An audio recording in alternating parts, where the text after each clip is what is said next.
Welcome back, one and all. Bienvenidos to another edition of the WoodsTalk podcast, another video podcast exclusive to Patreon, the WoodsTalkers. Hope you're all right. Today's guest is Mr. Shane Todd. He is waiting to come into this room. Let's get chatting to him. Let's see his delicious skin live in person. Here he is.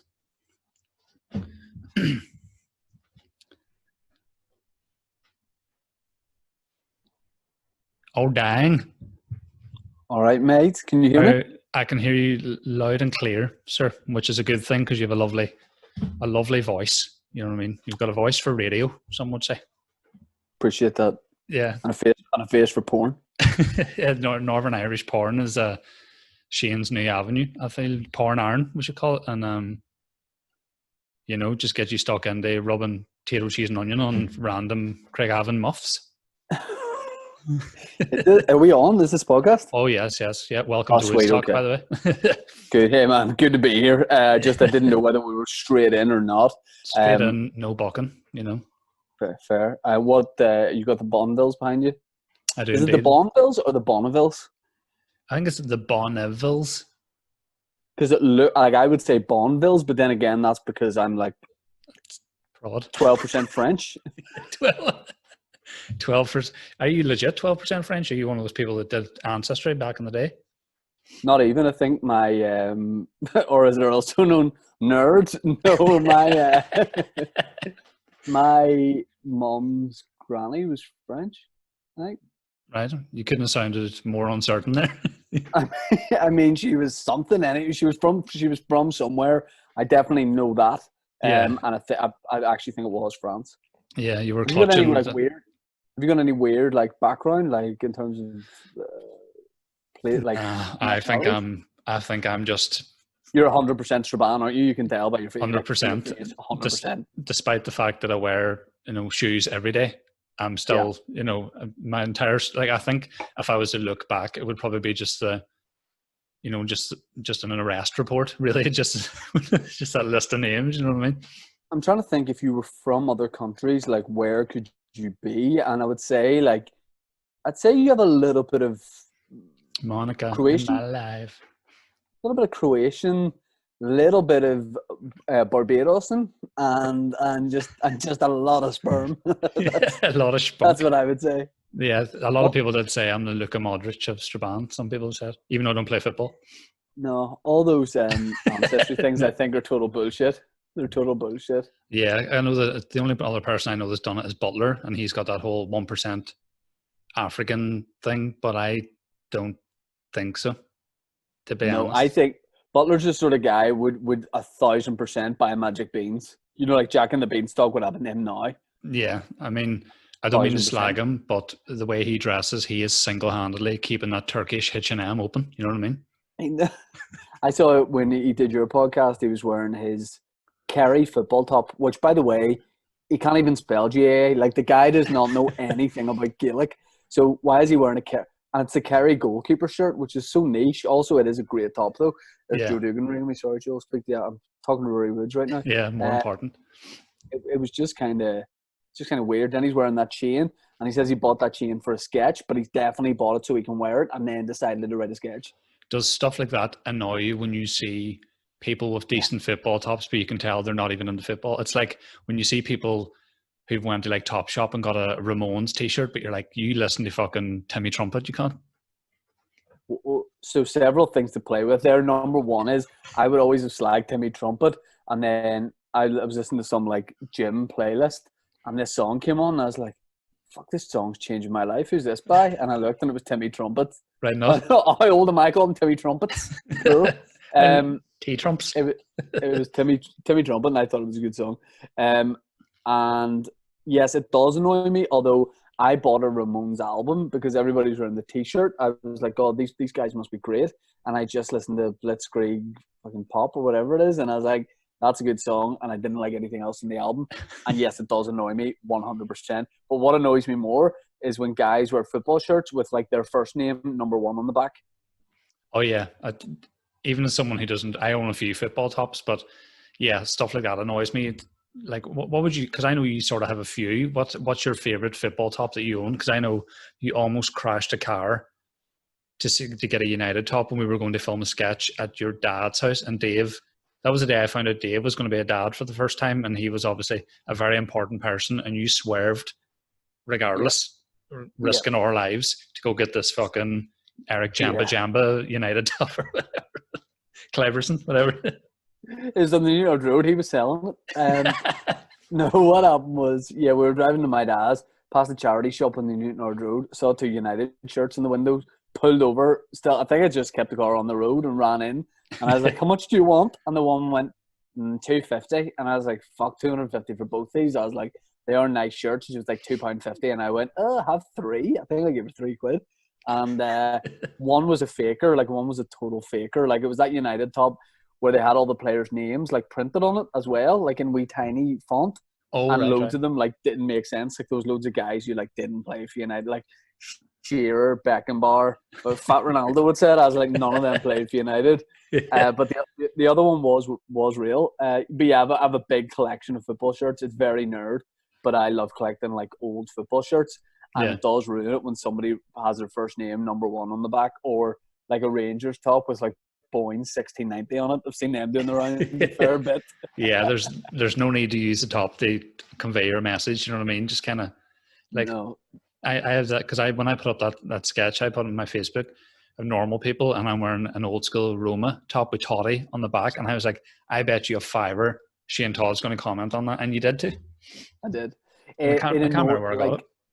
Like fakers annoy me like 100%. Like fake shirts, like really make my blood boil, because when I was younger, my mum used to like tell me they were real ones. Like we'd be on holiday in Mallorca at a market, and she'd go, can I get a Barcelona shirt? And she'd say, yeah, that's it there. And I was like, Susan, I was 3 at this age. I was like, Susan, that's horse shit. So yeah, that annoys. That Roma shirt you had really particularly pissed me off, because Roma makes such nice shirts. I just want to buy you like a nice Roma shirt. Yeah, because I don't even like. I only know the Toddy plays something. Like I can't even say if I was to support an Italian team, it would 100% be Roma. I think if I had to go right now, it might be Napoli. Oh, Napoli are a very fashionable team to support. What about Parma? Out of business, like relegated out of the Football League, and now they're back. Yeah. I didn't even know that, but I'm not. Well, I could support them now because it'll be cheaper to go to the games, wouldn't it? I've jumped on the bandwagon of Chicago Bulls. Like I've always liked basketball since I was a kid, but I wouldn't really know. I'd know like the big players. That's about it. I don't really know it. And then since I watched The Last Dance, like Mickey Bartlett is like, does anyone want to go play one-on-one? I was like, Mickey, shut up. But at the same time, I was ordering an old Bull shirt with Dennis Rodman on the back. It just hasn't arrived yet. Yeah. Did that actually happen then? Did you just go play, or are you waiting until the shirt arrives? I think Mickey's full of the best intentions, but I don't think you're ever going to drive past basketball courts and go, fuckers, Mick. You know, I think he likes the idea of it, but I don't think he would definitely want to. Plus, because of COVID, I would have to sanitize the ball every time he passed it, so I can't play one-on-one. Yeah, like, because obviously I'm block recording these, so by the time this goes out, this won't be. Hey man, things are all right. Blocked Woodsy is such a hairbag, like. But obviously the due date, Stacey's due date, is it this week or next week? It's quite. Well, we don't know what religion we're going to raise it, and I think it's not important nowadays. I don't know, bar mitzvah and Ballymahench class. Lockdown banter. I'm going to raise the kid to be Jewish, just so that I can do stand up at the bar mitzvah. So there's other Jewish people there, and then it's just another thing for me to get booked for. You know, just be known as like the bar mitzvah guy, fucking me and Kieran Mina. But I don't even know. The due date is, depending on when this goes out, the due date is like, we're talking weeks, not months. For some reason, I don't want to be like specific on it. Like I've had quite a few people when I put out podcast questions be like, what date is your wife due? And I'm like, I don't know. Like me and you could definitely have that conversation, but for some reason, like on even my own podcast and stuff, like I like to just keep it like kind of vague, just because so much that like we do, because you do videos and gigs and podcasts. Like I love like sharing loads of stuff, but just something like this is kind of like a wee bit more just for us. Yeah. You know what I mean? Like, I think because you're sort of in the public eye so much that everybody thinks that they're like privy to all the information about you because they've bought tickets to see you, but you're like, you don't really need to know how far she's dilated, to be honest. Like, it's not really your place to ask. Yeah, and also, why are you in the hospital? You know, just have people be like, "Oh, mate, can I get a selfie?" But like Colin's talked about that before, where like he's been in hospital for very personal reasons, and people have come up and been like, "All right, mate, can I get a photo?" No, I've never really had anything like that, but Yeah. there probably is a thing of like 99 out of 100 people absolutely know what boundaries are, but you will get someone who probably doesn't have bad intentions and just thinks like they can be part of something when I think you have to set your own like parameters on stuff like that. And with this, I think we're just keeping it like to ourselves. I say that, like, I mean, if any baby company got in touch and were like, "Here, do you want to collab on this?" We're like, 100%. Do you want to tattoo the baby? Like, what do we need to do here? Just Mash Direct 10% off discount code. Me holding the baby. I just can't wait to see like any sort of sketches you do like promote rusks. That'd be amazing. Just wee rusk biscuits. I mean, at this point, I'd promote anything. But Dave, I remember Dave.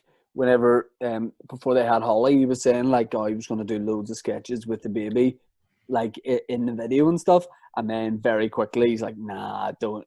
Something just doesn't really feel right about it. Yeah,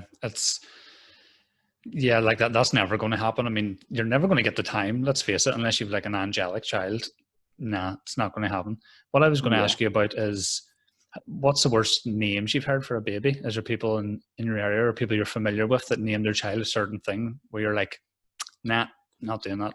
Well, I have to be very careful on this, because if it's really bad, the people will go, "Oh yeah, fuck, well that's us." Do you know, I'm not a fan of like name in 2020. I'm not a fan of names that like let you know exactly what religion the kid is. I'm not really a fan of that. I think like, don't get me wrong, I think loads of like, especially Irish names are beautiful, like such lovely names. But yeah, for some, I don't know. I think like there's no real prod names bar like obviously Billy, Mervyn, but no one's gonna call a baby that. But I just think like, okay, there is one in my head, but I can't say it because it's so niche that no one else has really called this, that the parents will go so sly. But yeah, I mean, we have obviously like two sets of names that we like, but I had a name in my head that I liked a lot, and then I dropped it I dropped fighting for it at the last minute, and now I'm really glad I did, because it's so bad. It's so it would have been so unfair to the kid. Can you actually divulge what that name is? No. So I'm going to say Wyclef, I think, or Keanu or something like that. Keanu Todd. It's all right. You're not for Keanu Todd's all right. Keanu Todd sounds like a jazz guy, but he's not like the singer. You know, he's just in the back. Yeah, he's like a jazz mime artist where he doesn't have a saxophone, but he plays like he does. Live in Burt's. Burt's some spot.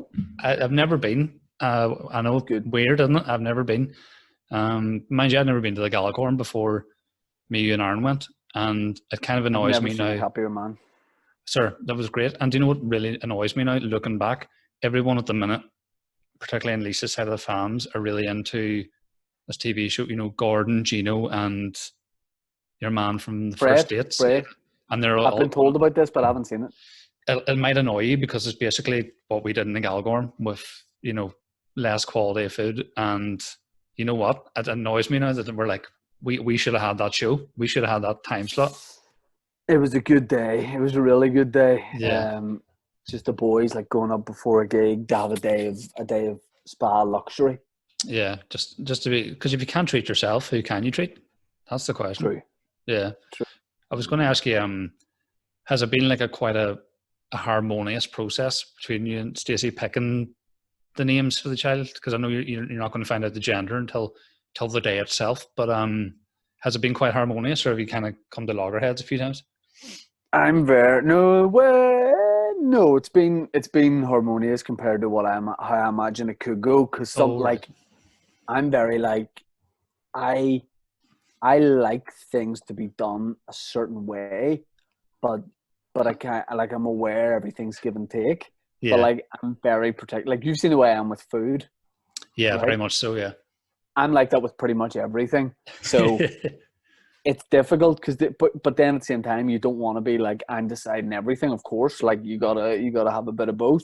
So like I think I put a big thing on the name, and I was like there was a name she liked of Yeah. one of the two sets of names, and part of me was like, because my name got shut down, I couldn't support that name, but now I have come around to that name. Oh, So right. like, no, there's not been much loggerheads kind of. Yeah. See, that's good. I think it's one of those things maybe that you worry that it's going to be constant fighting, and then when you actually come down to it, but like the worst name I think I've ever heard, I don't know if I've told you this before, was friends of friends of friends of friends had a baby boy, and they legit 100% called him Bane.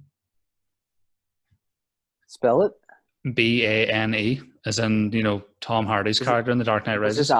this after that had come out? Is that what they called him after? They've never seen it. They didn't even know that was a, you know, a Batman character. Or, you know, because that was quite a big film too. So I thought, oh, maybe they've seen that. Tom Hardy's in it and whatever. But nah, they've just called him Bane, and that child's signing on quickly.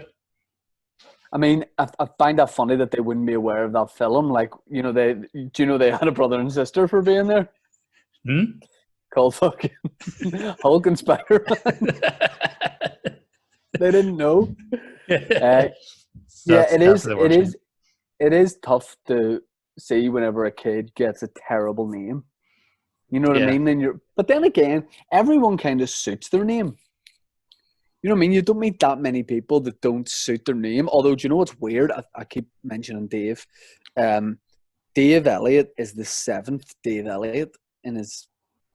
Do you know this? Oh, that's like and like his whole family. Yeah, but like, so what I mean is, this is so weird. His dad is called Dave Elliott. His granddad was called David Elliott. You go back 7 generations, it's David Elliott. Jesus. So if he has a son, he's gonna be David Elliott. Yeah. Like Dave, I'm like, Dave, just be the one to stop it. And he's like, I can't, mate. It's a tradition. It means a lot to all the previous Elliots. I'm like, I think there only is one knocking about. Like, you know. Yeah. Because I suppose Elliott's quite a hard second name as well to kind of think of stuff. You know what I mean? Like, it just did Dave. Dave's perfect. Or David. David. If you want to go mad. David. David. Yeah, we're calling him David. But you're right there about, like, you know, people suit their names. But I'm trying to think of people who have brutal names that have actually maybe been mildly successful. Like maybe something like Gilbert Gottfried. Like that's not even. But then he looks like a Gilbert Gottfried. Yeah. If you had to say, do you think I look like another name? If I had to rename you. Yeah. Maybe I could see you as Fletcher. Fletcher, what? Because I'm in McFly doing merch or something. Or maybe I think for you, maybe something like Jared. I don't, but I don't know why. But like you could get a definitely a more highbrow name. You could get away with it. I couldn't if I said my name is Joshua Henry Ignatius. I'd be like, fuck up, Turlock. Do you think I could get away with Tobias? Absolutely. Tobias and Nando's.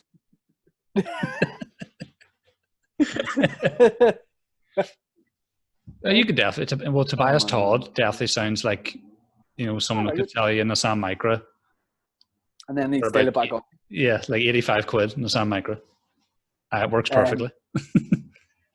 Yeah, names are like someone, like, not that you judge someone off the name, but it's weird how any name that's suggested, you think of someone you know that has that name, and if you do that, then you just discount every single name. Yeah, it's particularly that, and I mean, not to assume anything, but like ex-partners and girlfriends and stuff like that there. I mean, like, you're not going to name the child after your previous... That'd be super weird. Yeah, your previous hole. You know what I mean? You can't... I would have to then call him... it'd be weird for me to have Kieran Bartlett Todd. Dave Elliott Todd. Because I suppose you've seen quite a lot of Dave the last while. Well, technically, because of the rave lockdowns, obviously, it was on Radio Ulster, and then it's moved to a different type BBC Sounds. So that's just basically, is it just on a different app, or how's that working? It's just basically people. Good question, Rory. One that I wouldn't be totally understanding of the answer of. I think it's almost like it's a podcast. So Yeah. people essentially just download it, listen to it whenever they want. And I mean, it's grand, like, because we just wanted to somehow sort of keep it going, and we had to keep pushing it. You know what I mean? We were like, honestly, like, we need to keep the flame going. Yeah.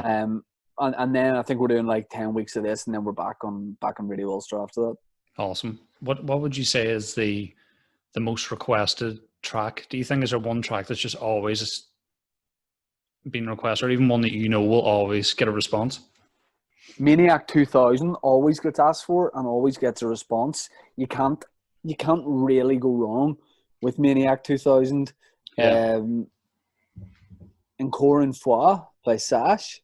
Oh yeah, it's a tune.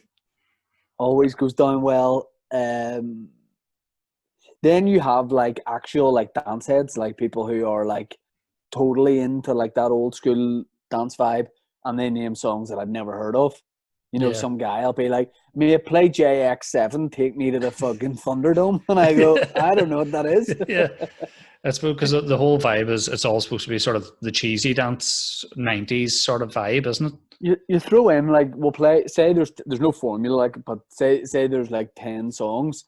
I would play 2 kind of cheesy ones, one slightly more modern one like an Alice DJ or an Ian Van Dahl, and then the rest is just like a big mix of like 2 Unlimited, Hadaway, all that kind of thing. But yeah, a wee bit of cheese, but I am like, I've always been like hugely into dance of that time, like old school dance. Yeah. Like I'm writing a script at the minute, and it's the soundtrack would be like all that kind of stuff.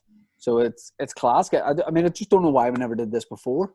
On Radio, like, this is our 4th series on Radio Ulster, and the show has always been able to be just whatever like I want it to be. You know, there's room to like mess about, and I just picked the formula early on and stuck to it. And then when this happened, I was like, let's just try this. Yeah. And it worked. Yeah, because I suppose it must be good to do it, or even in terms of the script as well, because you're providing the soundtrack, the stuff that you really like and know inside out. So almost when you're writing a scene or a particular premise, you can almost hear the song in your head and be like, this will be perfect. So it's always like, do you ever see that show, My Mad Fat Diary? Don't know if you ever seen that.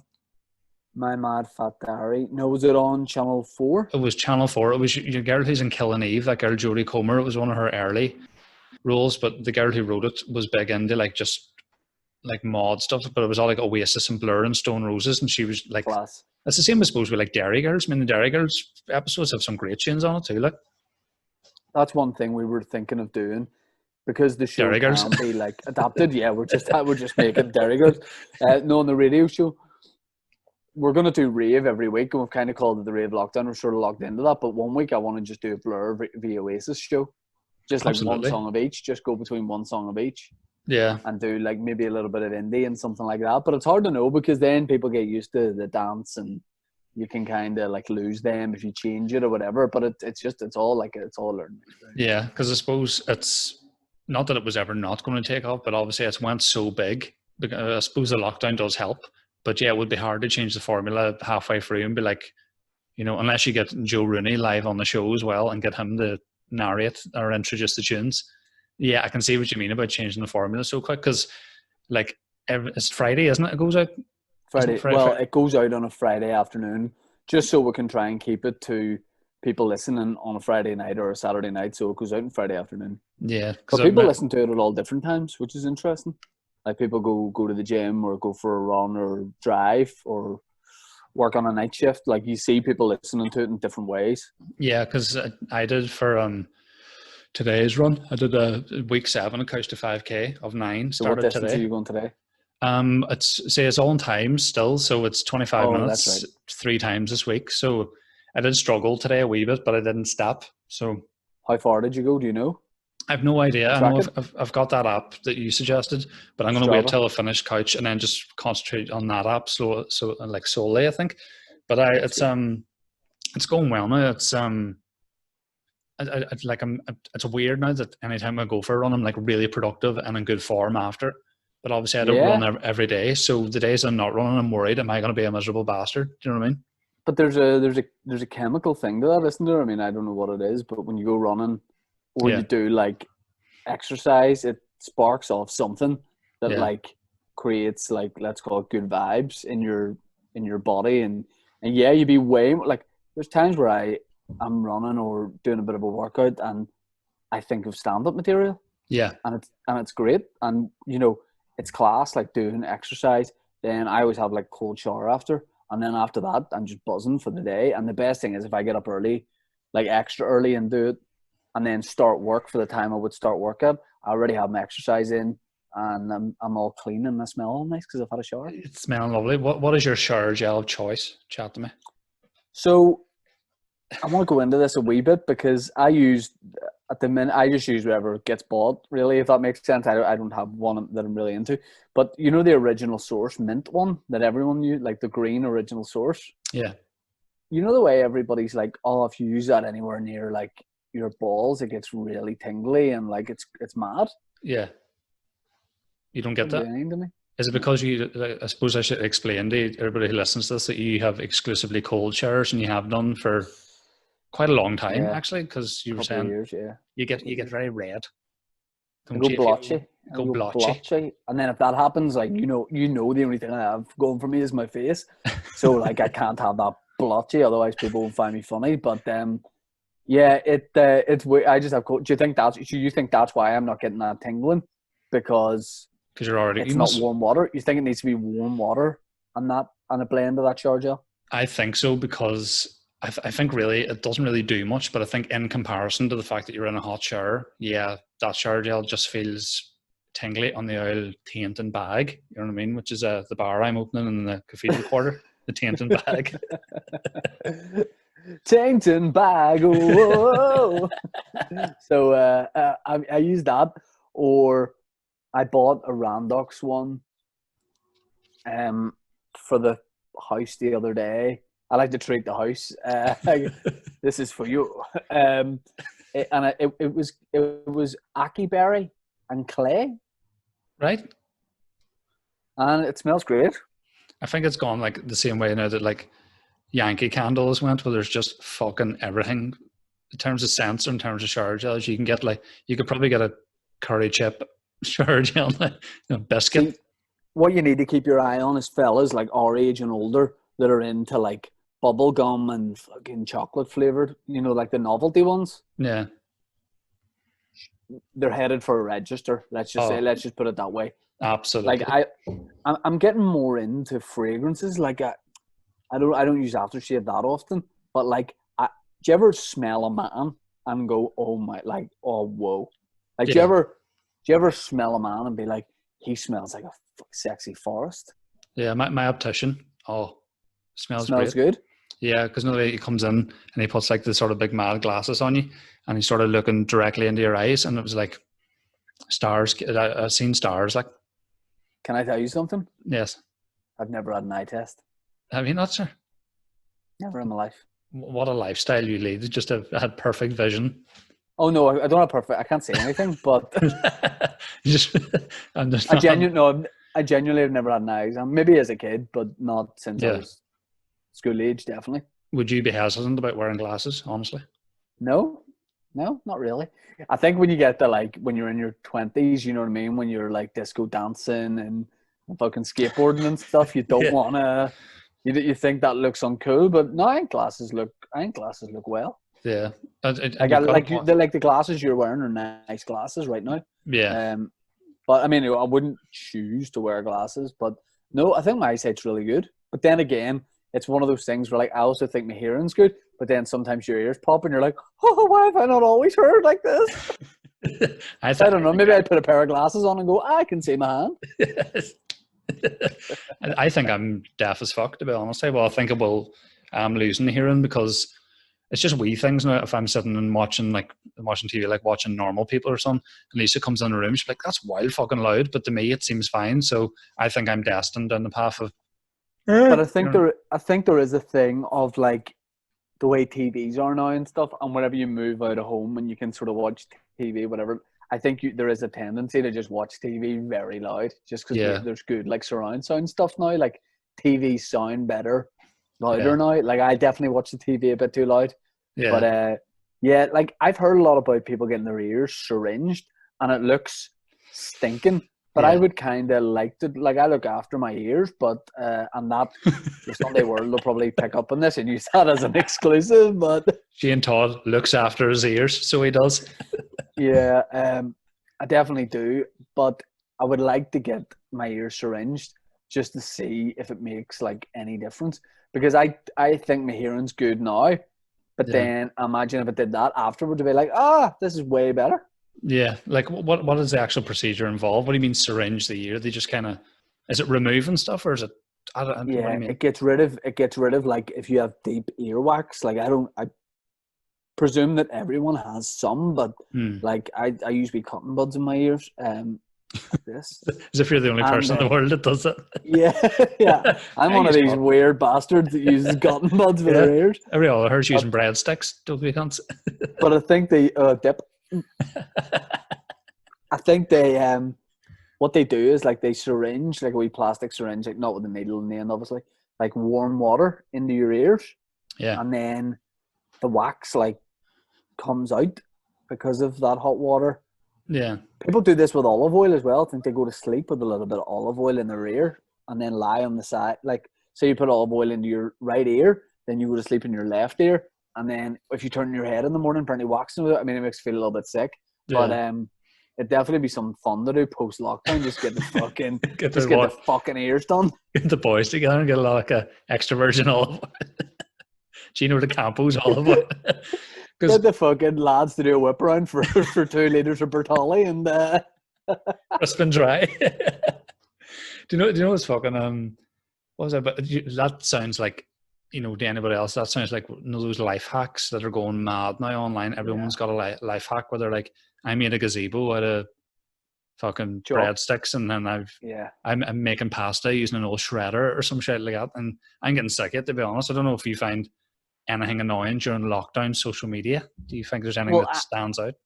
I am a man for life hacks. Like on Boytown, like I will always be asked, like, do I have any life hacks? And I do have quite a lot of like wee things I just do by myself. Yeah. Some people describe them as all like totally wrong and weird, but I just have my own way of doing things. What don't I like on social media? I don't like it when people are literal, if that makes sense. They're literal. Example? Example, somebody takes the time to, say for example, Belfast Live put up an article on Arlene Foster coming out and saying about they're moving into the next phase of lifting lockdown. Yeah. And somebody writes under it, this is great to see.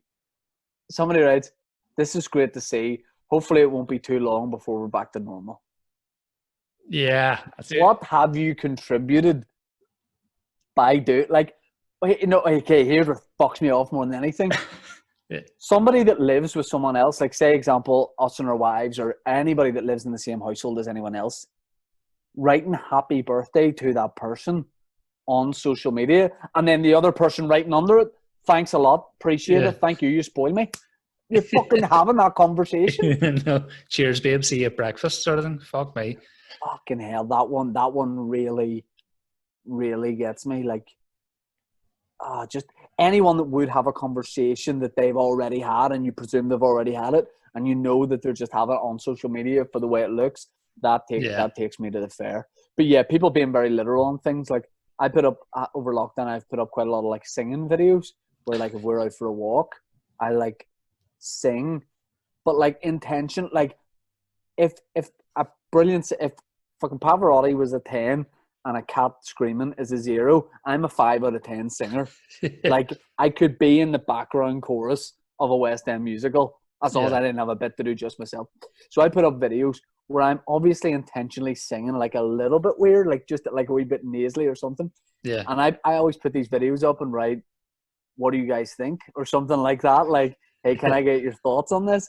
And there is always about 3 people that write, actually not too bad, but very nasally. So if you like sing more from your diet, and I'm going, it's just a bit of crack. This person is literal.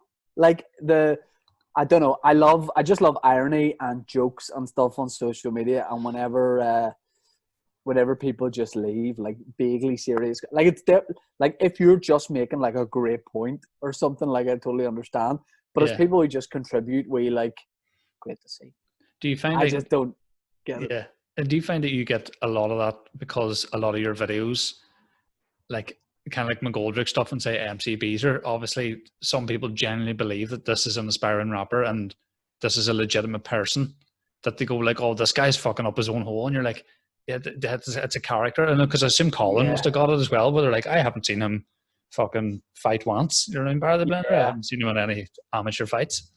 You get it a little bit less now because probably back at that time, Colin wasn't doing anything as Colin. Yeah, true. Whenever like I started doing my McGoldrick, yes, I was like, you know, like Colin and Mickey and all those guys, I was doing stand-up, but nobody would have really known me at that point from anything else. So I could understand why then people would probably see it more as being like a real thing. But then, you know, you do podcasts and all that. Oh, my voice broke. And people don't worry. from other things. But yeah, people can definitely take things literally, and even like if you put out any video and you get like, it's always like what always happens is some fella gets tagged by some fella tags 5 mates and writes like LOL or something. Yeah. And a couple of the mates will like the comment, but there will be one mate who wants to show his mates that he actually didn't enjoy it. Oh, so yeah. He will write something like funny as cancer, or, you know, that was painful, you know, something like that. And what cringes me out is they try and give like a wee one-liner about it, but you know that they're writing this on like hundreds of videos. Yeah. And I think at the very, very start, I was more like weirded out by bad comments. You know, you'd be like, what do you do? Like, if I was in my early 20s, when I started doing videos or something, you know, I'd be like, this man looks like he's 45. Like, why is he upset that I've done this, you know, silly sketch or this silly, like, you like at no point did I've never really been one to get like I have a thick skin, like, but as time goes on, the more I kind of find it like, not adorable, but there's something like when you see some fella being like, you're shit, mate. Yeah. You definitely have to see it way more as a thing of like, what is going wrong in that guy's life where he can't express himself properly, and like to go on and like interact with the video is just, there's just something really silly about it. And like the worst thing is like, there's people, if I put a video up, there's some people that like negatively comment on every video, and like they'll have a wee running thing with their mates. And the sad thing about it is all they want is me to acknowledge them. That's all they want. They just want like me to try and like mug them off, or me to say like fuck off.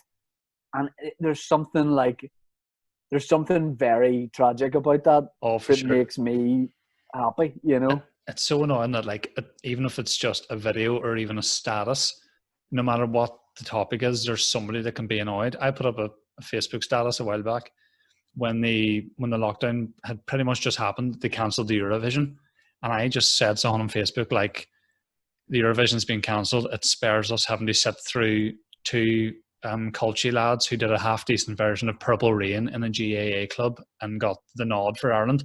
It saves us having to sit through that. And some guy wrote just fuck you under it, right? And I was like, fuck, sorry for the Eurovision. Then I went into his profile, and he was like, he works for like the Eurovision development thing or something, like the talent thing or something, some sort of aspect of Eurovision. And I was like, what are the fucking chances? And he's like, he has a friend on Facebook, but I can't remember how.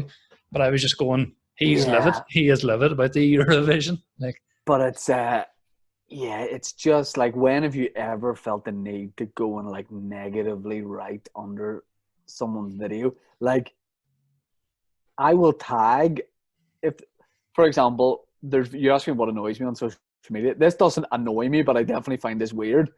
There's like this, like, I don't know if they're brother and sister or husband and wife, but they do these like prank videos in the house, and they're clearly like all like not real, like totally all staged, like high def recorded, and the person's always like not doing something in the room when they get pranked. Like, when are you ever in a room just not doing something? You know, someone's like just standing at a wall in the house. Like, when was the last time you went over to the kitchen wall to chill? And like, the moment is always captured in the right angle and all this. And the acting before, like, they obviously have, like, rehearsed dialogue before it. And anyway, Dave and I will tag each other in these videos. But we won't write, like, fuck you, because, you know, these people are just trying to, like, have a laugh. I get it. But I can still be cringed out. It's stuff like, obviously, as well, there's people who, if I put a video up or a sketch or a status, can get cringed out at it. I'm not saying my stuff is not uncringeworthy to everyone, but it is just funny sometimes to see, like, actual hate. Like, when people, like, get really pissed off, like, it's just their own insecurities, like, whatever they are. And sometimes it's just funny. Like, what I'm enjoying at the minute is just calling people boo-boo. Calling people boo-boo when they're really annoyed. It undermines the whole thing. That's classy. Do you know what gets me? I mean, I don't get this a lot, but I've noticed it in any sort of videos I'd have been in with yourself or whatever. But you always get someone that tags your mate going, "Oh, look, Aaron, this is you." And it's some guy who looks kind of like Dave or me. And you're just going, I have glasses and my hair, but at this point was swept back. And I'm like, that's a pretty reasonably mainstream haircut. And then, like, Dave's tall and has black hair and a beard. And you're going, like, it's not as if Dave's got two heads. They're like, "Oh, here, Pierce, that's you." And it's LOL. I always get, like, it kind of puts you in an awkward position. Like, I'll get some girl tag her boyfriend in a video or picture of me, and she'll write, "You're lookalike," and I go into his profile, and I'm like, do I comment under this and write, "Is he fuck?" Yeah. Or do I just go along with it? You know? Yeah. Did you see? I don't even know if I want to bring this up because it might ruin your day, and you might be aware of it already. There was an article published about, like, the 40 sexiest male celebrities from Northern Ireland. And sorry. Where was this published? If you give me a wee second, but I know that I didn't even want to bring it up to you because I knew you would be annoyed. But if it's recent, right? If it's recent and I'm not in it, I'll get in touch with them. Yeah, and demand a recount. My blood's already boiling. Yeah, let me see. I posted it. Oh, here it is. This was posted on Conan_Daily, Northern Ireland's 40 most handsome men alive 2020. Sorry, what is Conan? Is that a user of someone on Twitter? Yeah, Conan_Daily. You got your laptop there, have you? Yep. Yeah, I've got it here anyway. But hold on, when did he put this up? What date? Trying to see when. 3 weeks ago. According Conan, to this. as in, like, Conan the Barbarian? Yeah. DALY? DAILY. Ah, okay, gotcha. Okay, we're going in. Let me see if I can find. When did you say it was posted? 3 weeks ago. I can go through it quickly if you want. I have it here if you need. Oh no, I need to find this for myself. Cool.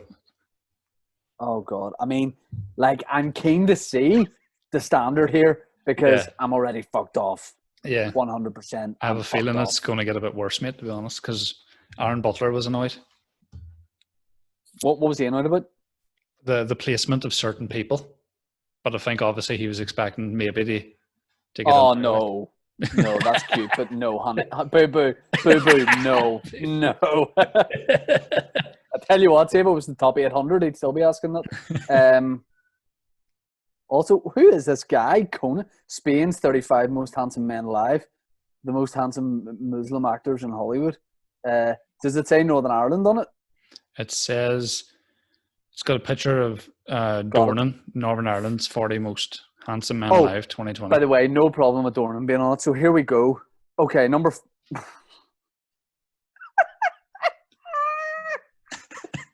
Right. Okay, I'm scrolling through this, by the way. By the way, 35, Callum Best should be higher. All right, and I'm man enough to say Bestie should be mixing it with me here. What the fuck? Andrew Trimble, good-looking guy. Oh, no. What? Right. Conor Thill, a.k.a. Varys in Game of Thrones, phenomenal actor, cute guy. Yeah. But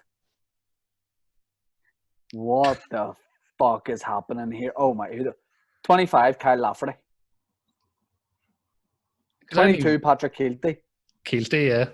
If he wasn't going out with Cat Daly, he wouldn't have been on that list at all, I don't think. Where do I... And by the way, can I just say this? That's a very controversial thing to say this. By the way, this is going to get hits. This is going to get hits. Can I just say something? Yes. See you on my best day. See you on my best day. Yeah. I give number 17, Mr. Northern Ireland, a run for his money on his worst day. Let me see. Adam Steenson. Adam Steenson, he's called, yeah. On his worst day, I would look better than him on my best day. Right, that's fair. I would So tend to agree. if he was hungover with COVID, you know, if he had a hangover and COVID, and I was just like coming out of the salon, 100% I'm taking him. Yeah. What the fuck is this shit? I know. By the way, Butler took an incident with Jimmy Nesbitt being 30. 14? But who are these people? See, I didn't actually know half of them, to be honest, to you. Oh my god, you're having a laugh here. Where are you at now? What number? 7. Number 7. Bear with me. Jamal Dupree. Number 6, Stephen Hagan. Good-looking guy. Yeah. Oh my good god. Right, number 3, Shane Brawley. I don't know who that is, but that's a good-looking man right there. Yeah, he's Kid's stunning. cute. He is stunning. Number 2, Nason, 1 Dornan. Right. What is the way where you can challenge this? We need a steward's inquiry. By the way, the guy who's number 40, Callum Carragher, says, thanks so much, legends. It says leave a reply under it.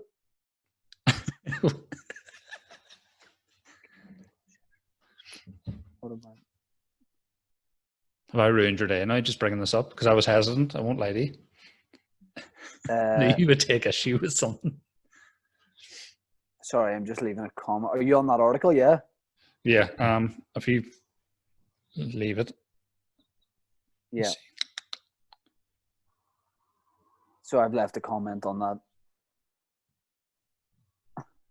I see where you can see them.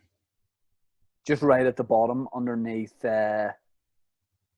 keep going past Dornan, and then I keep going to the bottom. Just under the bottom there's 2 replies now. Oh no, it says it's waiting moderation. Basically from an anonymous account, I said this is fucking bullshit. What about Todd? The kid's a prince. This is hurt. I mean, I'm being serious. You've really hurt me here. Like, don't get me wrong. I don't think I should be in the top 2.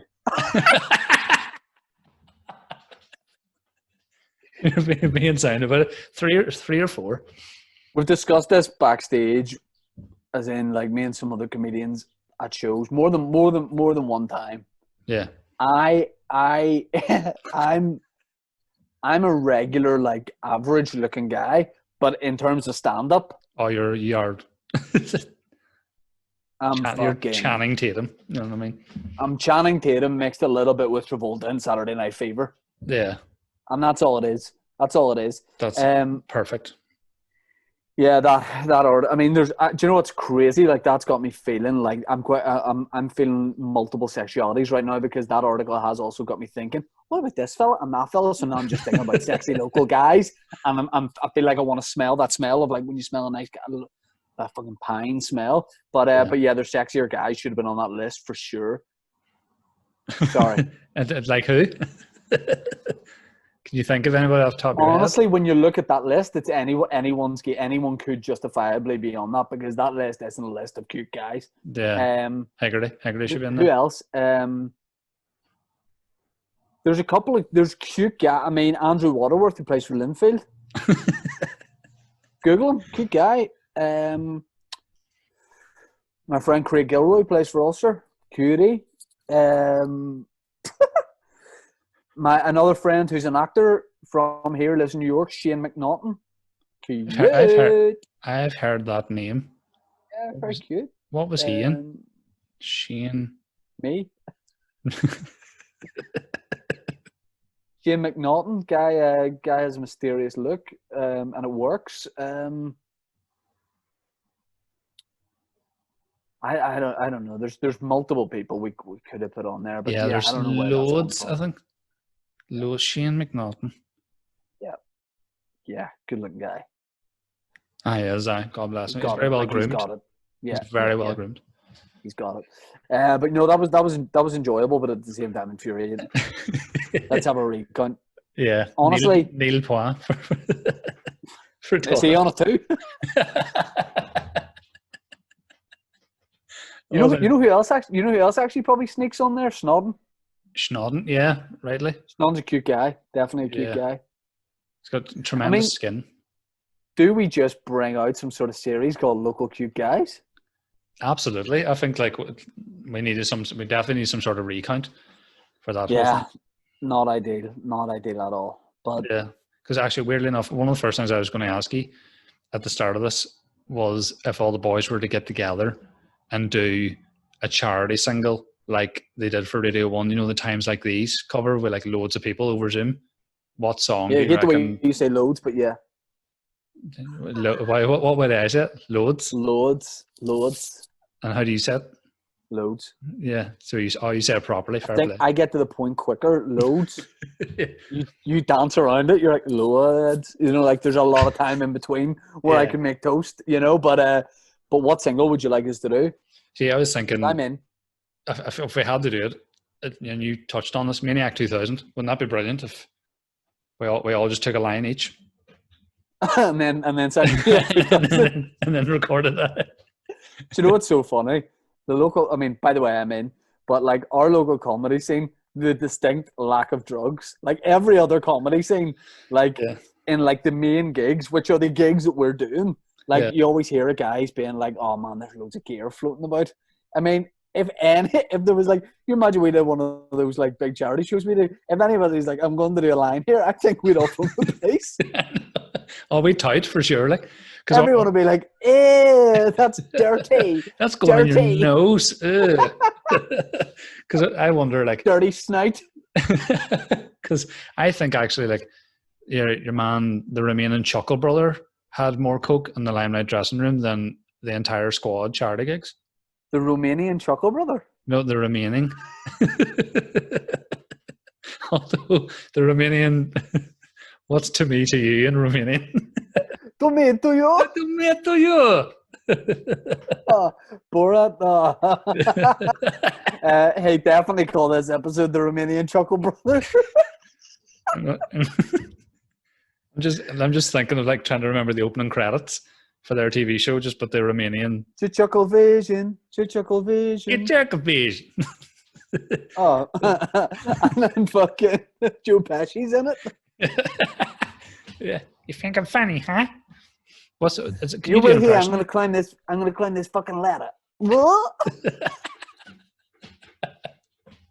Jeez, because I'm the last time my last Limelight show, your man, the remaining Chuckle brother was doing the big room, and he had a dressing room and apparently large amount of coke, whereas our squad gigs were almond milk, sparkling water for Kiri, and then just like you can basically get anything you want, and they go, oh, what can we get you? Oh, just some beers.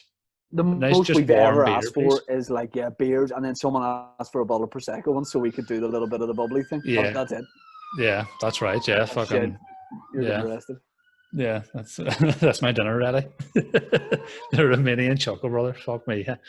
So we need to sort out that list for sure. Yeah. I was talking on my podcast last week about school discos growing up, hey, and I was curious because I know you've mentioned your love of, is it Energy 106 discos? Yep. Is that different to like a rural shite school disco, or? I mean, it's the same thing really when you break it down. It's a lot of horny teenagers knocking back energy drinks, wearing like really rare gear, trying to get off with each other. You know, when you break it down, that's what it is. And yeah, it was probably, see at like the rural sort of things you were at, like in Strabane. Yeah. Did they play even at nights like that? Did they play country music? Not that I remember. It was the closest you could get to a country song, and I spoke about this on the episode, was that this was always the song you knew it was time for like slow dancing, and it was Amazed by Lone Star. That was So the yeah, they closest did. you would get. So I asked you, like, at a full rave dance night, did they play any country music? And you're like, no, it was just the same. At no point in the Energy 106 disco did it go like, baby, I'm amazed by you. Yeah, no, that never happened. No, I guess at these, it was like more pump and dance the whole time. Like, it wouldn't have broken down for any other type of music. Oh, really? And Energy 106 was a radio station. It was like a radio station in Belfast that like played like genuine brilliant dance. And they had a chart. They had a shop in the in shops in Belfast. It was the Energy 106 shop. It was like a CD shop, and the guy who owned it was called Lawrence John, and he was into two. He was an old man, and he was into two things: dance music and aliens. And he, The film, or yeah, probably, because he just Gordy loved fucking Weaver's fucking good. everything alien. And he used to like DJ at the Energy 106 discos, and there was also like other like DJs at it, but he would wear like an alien mask. I mean, it was weird because he was like pretty old. Yeah. But Energy 106, I'd far rather prefer this angle now. Energy 106, I've climbed a few places in that list. Energy 106 was cracking, really good. And the discos, I think you paid like a tenner for a ticket, and it was mental. It was just a lot of walking around going, will you get off of my mate? Will you get off of my mate? And if you're feeling particularly ballsy, you get off of me. Yeah, because that was never a thing. And so you would never say in Strabane, like, will you go with me? But it was always like you were asking on behalf of your mate. Go with the mate. You know what I mean? Because that's what I think now. Like these days, it's easy to get the ride because you can just Snapchat your ball bag to someone and be like, you like? But I mean, like, you know, when people, I say people, Aaron Butler, when people tell me about like Tinder and the way that works, like back in those days, if you heard about it, you would almost be annoyed because you're like, no, it's not supposed to happen like that. You know, there's something like the nerves of like going up to either talk to a girl for your friend, like sending your mate to go and talk to a girl, basically, yeah, was the most nerve-wracking thing. But like, if like she liked you, whatever, it was the best feeling ever. I imagine now it's just a lot more like there's, it's almost like numb now. People are just like, nah. Yeah, it's definitely a lot more cutthroat. Whereas whether you were if you were the person asking on behalf of your mate, you were still nervous to go up to girls because you felt 100%. like, well, if you came across as a wee bit embarrassing, to be like, well, his mate's not going to be any better. So you kind of had to be cool. So you used to walk up and just fucking flares and Dax in your hair and just fucking try and, which by the way, Dax was the dumbest thing. Oh, I learned took 4 Dax. days to watch out. Or you used to have like lads that used to get like the really, really cheap like hair gel that was basically just water with like a wee bit of, yeah, it was like, and it was like the chemist brand 60p for 12 litres. In fact, I think my dad used to take a fucking oil can and fill up at the pump. You know, just give you a keg of hair gel.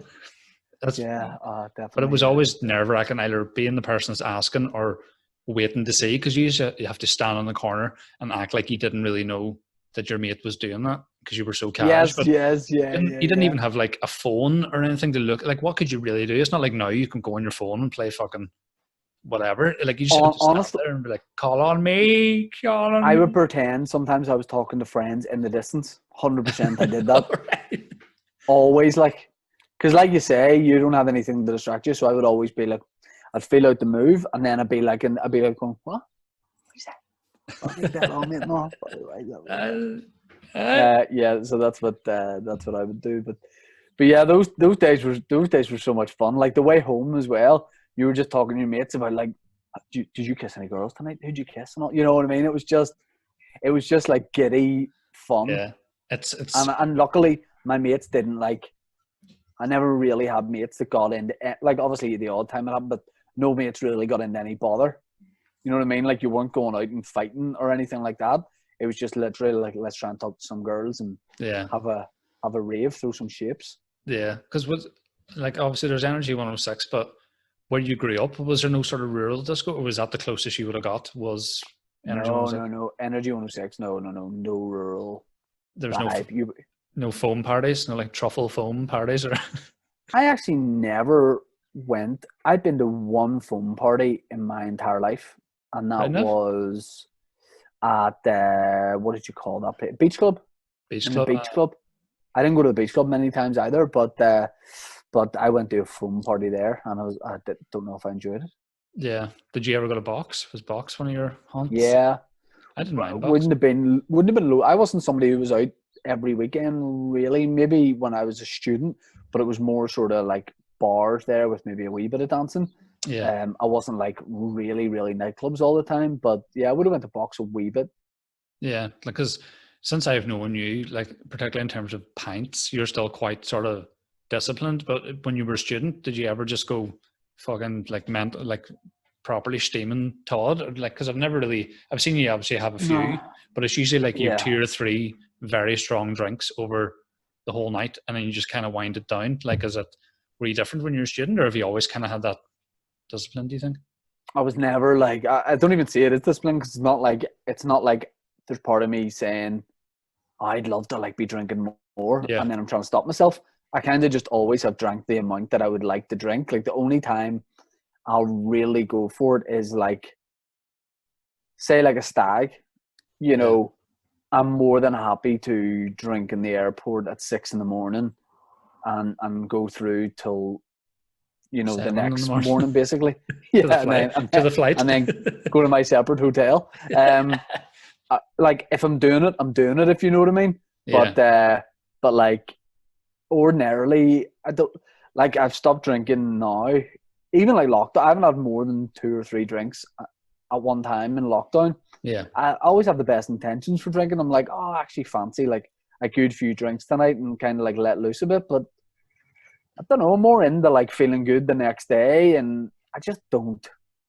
I just don't enjoy it. I wonder why I'm like, why am I just drinking the same drink repeatedly? Do you know what I mean? I see what you mean. And there's obviously that whole thing that people say, as you get older, your hangovers get worse. Now, you probably haven't had a lot of hangovers, but do you still No, find no, that? Like, would you still say that even if you had a wee touch now, it was worse than when you were younger? nah.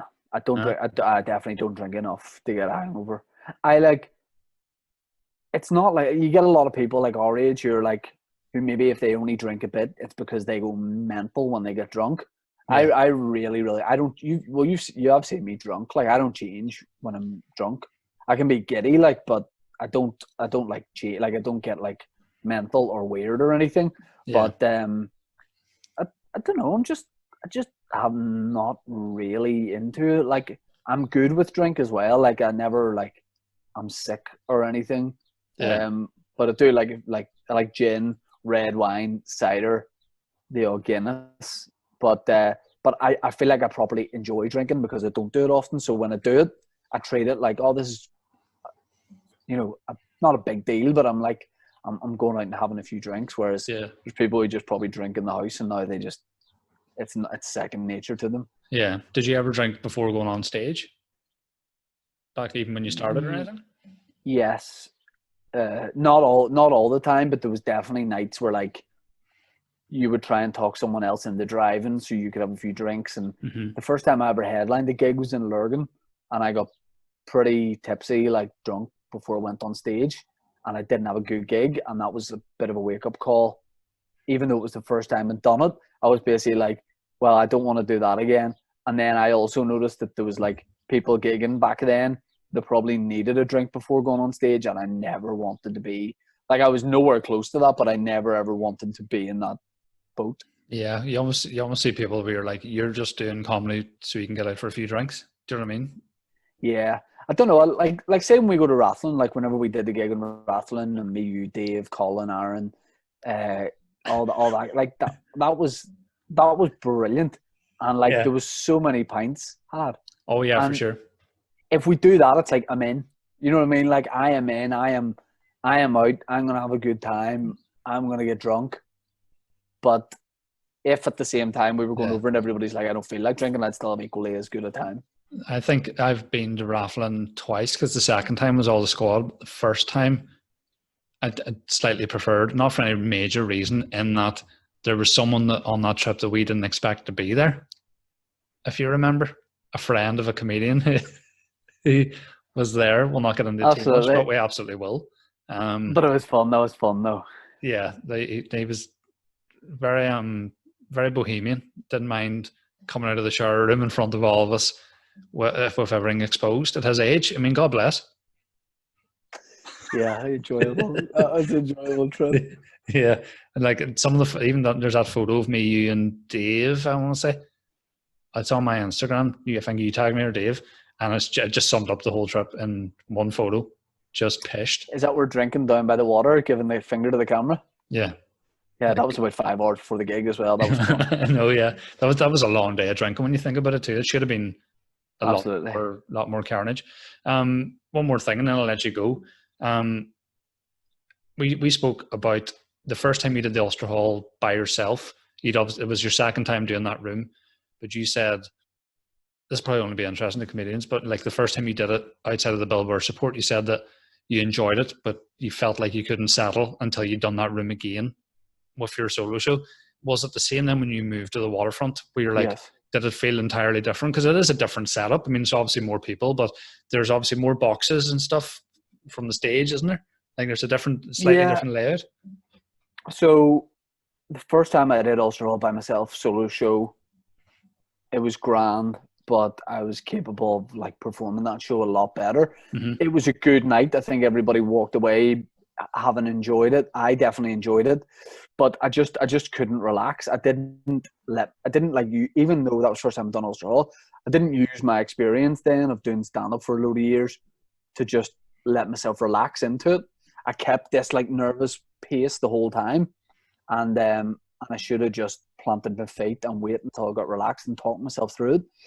So the second time I did it, I knew I had 2 nights, so it was a wee bit easier. Yeah. And I know it was like I've played this place 100 times, but that first time was I found like a little bit difficult. And then the first time with the waterfront, nervous, but that room is brilliant for like spoken word, like stand up. The boxes kind of are up high, but it all still feels really intimate. So I was able to relax quicker. There definitely was a no fuck moment when I walked out, but I was able to relax quicker. William and Casey had absolute blinders before I went on, so that helped. I really like that. I know there's a lot of stand-ups who almost don't like it when there's the support act like kills. Yeah, I love it. I don't know why you want to do it if you're not up for that. You know, absolutely. I've seen guys be like, "Fuck, I'm not bringing this fella because he absolutely killed it." Yeah, and you're like, "But that's the idea. That's the idea. It makes you up your game and keeps you on your toes." But anyway, I know that the next time I do Waterfront in February, I'll be even better than the time before because you're just familiar with it a bit more and you know that you can do it. That's like I knew I could do it the last time I played it there. But just going back again just gives you that confidence of like, here we go again. You know, there's that wee bit of familiarity. Yeah, because I think like obviously I wouldn't know, but I assume even going for a sound check in the Waterfront still doesn't really prepare you for when you're on stage in front of the people. It's just not like, because there's always that argument that like Seinfeld and Chris Rock had, where I don't think Seinfeld does a sound check at all, doesn't even look at the room and go straight out, whereas Rock's the opposite. But I can sort of see Seinfeld's point where he's like, it doesn't really make any difference. You just kind of walk out and get stuck I'm somewhere in between. Yeah, I'm somewhere in between. Don't spend that much time like on the stage and stuff where you get either too nervous or too comfortable, because sometimes you've been there all day, you're just like, oh fuck, here we go. Whereas there is something mad about just walking straight out because the adrenaline will be pumping. I do a quick they'll do a sound check for you, really. They'll set everything up and all you're doing is going out and being like, this is the level I'm going to talk at. Then use like the Waterfront employ very, like in my experience, really experienced good staff. So you go out, you do your sound check and straight away they go, yep. And that's it. Then I get off the stage. I'll maybe do a little pace about just before doors open. But that's it. It's just a quick walk up and down that stage just to go, right, how big's this stage? Where do you think I want to move to? Yeah. Have you would you do any sort of rituals pre-gig? Like particularly for bigger rooms, or is it just kind of as long as it's chilled and you have my outfit? Yeah, I was going to ask you about that. Have you, because obviously your Waterfront show has been rescheduled now to February from, was it September-ish, end of September? Yep. So did you have your outfit sorted already for that? No, I've changed my mind. I don't know if we talked about this before, but I've changed my mind on it because last year I went into Belfast, got a really, really nice shirt. I didn't know whether I wanted to wear a navy shirt or a black, like, fitted shirt, so I bought both. And I was like, these are going to be my proper stand-up shirts. Yeah. And I love clothes and stuff, but I don't really spend. I know that people spend a lot of money on clothes. I don't. But with these, I was like, fuck it, it's waterfront. I'm going to do it. And I got like a nice pair of shoes and jeans. And I went out in like this shirt and belt and jeans and shoes. And then after I looked at photos and stuff, I was like, that was the best night of my career. But that's not the way I dress. I don't dress like that. So Yeah. Why would I? And I was a little bit uncomfortable. The collar of the shirt, I'm not used to wearing a collar. And it Yeah. wasn't like digging into me or anything, but it was just a bit aware of it. And the way I was moving was different. And this is a minimal thing, but as soon as I did that, I was like, oh, next time I do waterfront, I'm just going to dress the way I always dress, because people have come to see me because they want to see me do comedy the way they have seen me do comedy in the clubs or clips online, which is me wearing my jeans, t-shirt and shoes. Yeah. So I'm not going to, like, at first I thought it was like a respect thing for the venue. I was like, you play a venue like this, you have to dress up. Yeah. And that can appeal to some people. And I think if you were ever feeling like you wanted to do that, I wouldn't talk you out of it. But then as well, I think like you have to be like very comfortable on stage. And I started feeling like I was like an after dinner speaker when I looked at myself back. I was like, that's not the look I want to have. Yeah. I look like a kid trying to dress as an adult. So I'm just Yeah. going to dress the way I want. So I'm just going to get a nice plain, maybe black t-shirt. I've got enough jeans, and I might treat myself to a nice pair of trainers, but that's it. Awesome. Well, then, because that's rescheduling out to February. What date is that again? Sorry. Yeah, that's the 6th of February. Awesome. And when do you get the tickets? Shine.net or Shine.net, waterfront website. You know, if you know a fella, he can sort you out. The internet. Multiple ways. Yeah. Generally be all right. Yeah. On the World Wide Web. Yeah. And are you selling your new line of shower gel at the show? People will want them. I will be selling a bollock tingler. So, and he used to play for Stuttgart. So yeah, come and get that after the show. Yeah, and there's a photo of you as a Romanian Chuckle brother signed. But hey, thank you very much. I will let you get on. Thanks for coming on the old podcast. Hold on, I want to do something before we go. Okay. Right. I want to sign off with this. Right, you ready? Absolutely. Did you hear that? No, I can hear something, but it's not particularly loud. Oh. La mine latine. Do you hear that? Yeah, kind of. One more. La mine latine. Yeah. La mina.